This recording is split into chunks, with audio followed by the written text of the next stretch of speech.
একটা উইকেট আমাদের বেশি পড়েছে। আমরা ব্যাটিংয়ে যে অবস্থায় আছি, স্টার্টটাও ভালো হয়েছিল।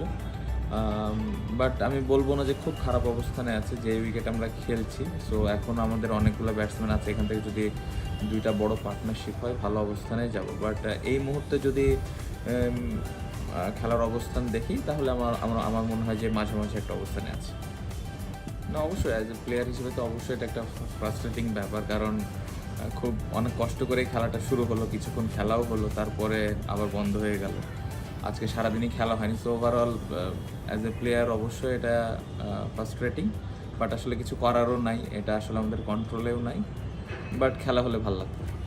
না, উইকেট ভালোই ছিল। আমার মনে হয় চ্যালেঞ্জ এখানে যে জিনিসটা বেশি, বৃষ্টিতে অন অ্যান্ড অফ একটা খেলা হচ্ছে, কারণ লম্বা সময় ধরে খেলা হচ্ছে না, যে কোনো সময় বৃষ্টির একটা বাধা থাকেই। সো এটা মাথায় নিয়ে ব্যাটসম্যানরা ব্যাটিং করছে, যেটা একটা ডিফিকাল্ট ব্যাপার।